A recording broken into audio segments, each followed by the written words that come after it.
mon grand-père, Albert Clémenceau, était le jeune frère de Georges Clémenceau, de mon oncle Georges. Ils avaient 20 ans de différence.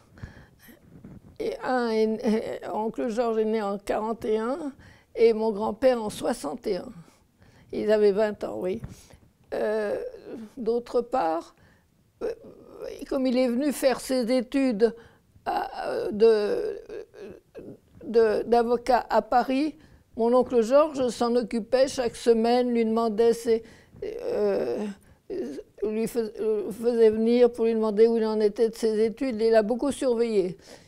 Et même quand il s'est marié avec ma grand-mère, j'ai une lettre où oncle Georges, par son père, Benjamin Clémenceau, est chargé de demander la main de ma grand-mère. Bon, d'autre part, ma mère, sa nièce, était très proche de mon oncle Georges. Et j'ai toujours appelé oncle Georges mon oncle Georges. Les gens quelquefois me taquinent, mais quand je me suis occupée du musée que je faisais visiter, j'essayais de dire le président, mais ça m'était difficile. En 17, m'a dit qu'elle venait avec son père, mon grand-père, tous les jours, en fin d'après-midi, demander où on en était. Et elle venait dans le bureau de mon oncle, là-bas, et elle s'asseyait dans un grand fauteuil, elle écoutait, et ils parlaient tous les deux, et oncle Georges expliquait ce qui s'était passé à son frère. Il le tenait beaucoup au courant. Il était resté en grande amitié avec son frère, mon grand-père Albert. Il avait participé à son éducation, et il était avocat de l'aurore au moment de l'affaire Dreyfus.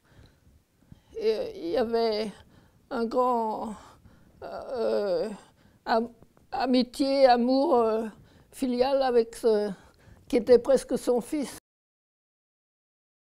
Ça, il ne voulait pas jamais dans un meublé, un appartement de fonction, non. Il voulait rester dans son appartement. Et en 17, où les choses allaient mal, il avait un téléphone à côté de son lit, pour être appelé éventuellement.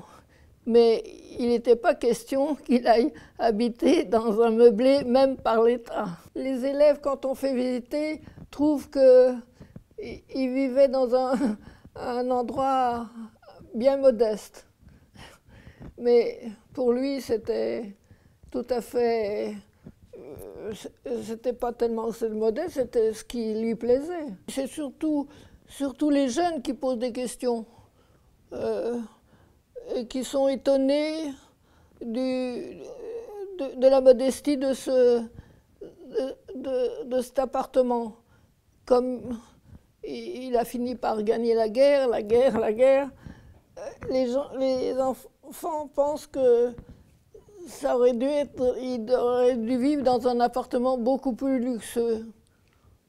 Oui, ça, les gens sont étonnés de la modestie de cet appartement. Il avait sa salle de bain là, et ici, là, par terre, le kinésie qui venait, ça ne s'appelait pas kinésie à ce moment-là, lui faisait faire ici la gymnastique là par terre, tous les matins. Et il se baignait, il se lavait, il avait sa brosse à dents, une grande brosse à dents. Quand je fais visiter les élèves, les jeunes me disent « Ouh là là, il en avait une grande brosse à dents ». Et sinon, il avait une bonne hygiène de vie. Bien que diabétique, il avait des petits biscuits pour la nuit, comme moi. Maman était un peu diabétique, moi je suis un peu aussi, je tiens de lui. J'ai le souvenir quand oncle Georges est mort, j'étais dans un appartement avec mes parents rue de la Glacière, et le téléphone sonnait, je suis montée sur une échelle et j'ai décroché le téléphone. et j'ai entendu que mon oncle était mort. Alors j'ai crié dans l'appartement, oncle Georges est mort. Ça, je me rappelle très bien. C'est peut-être le premier souvenir que je me rappelle de lui. Une fois, il y avait 2 petites chaises là, dans la salle à manger, et tous les samedis, Georges et Pierre, ses petits-enfants, comme oncle Michel, son fils, ne s'occupait pas beaucoup de ses enfants, sa mère était hongroise, Ida, il ne s'occupait pas non plus d'eux.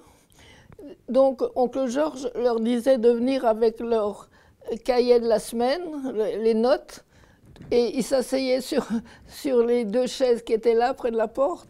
Et oncle Georges, après le déjeuner, faisait toujours une petite sieste. Bon, alors, le valet de chambre les fait rentrer, ils attendent. C'est Pierre qui m'a raconté ça la dernière fois qu'il est venu à la maison à Meudon. Et alors voilà que ils sont tous les 2, ils attendent, ils disent, oh là là, va falloir peut-être le réveiller. Alors Georges dit, tu vas le réveiller? Pierre lui dit, mais non, toi. Bon, ben j'y vais si tu veux, j'y vais. Alors il va réveiller oncle Georges en lui donnant une petite tape sur la figure. Oncle Georges se lève, furieux, il se fâche et il dit, mais lequel de vous 2 a osé me réveiller? Alors Pierre dit, c'est moi.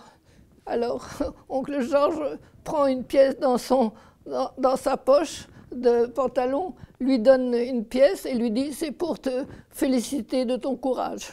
Et ses petits-enfants, Georges et Pierre, étaient au musée La Canale, et en 18, quand oncle Georges était à Place Beauvau, et ils ont entendu qu'il allait avoir l'arrêté de la guerre, et ils sont venus à pied de Sceaux, et ils sont entrés par une petite porte dans son bureau, et oncle Georges les a vus, il a dit « Allez, retournez vite en classe ». Je sais que ma fille aînée, a retrouvé récemment dans son grenier un petit livre avec des dessins, et la première page, il y a écrit « À ma nièce Annette Clémenceau, j'espère qu'elle aura une vie moins difficile que la mienne ». Il a eu souvent à lutter contre des mauvaises histoires.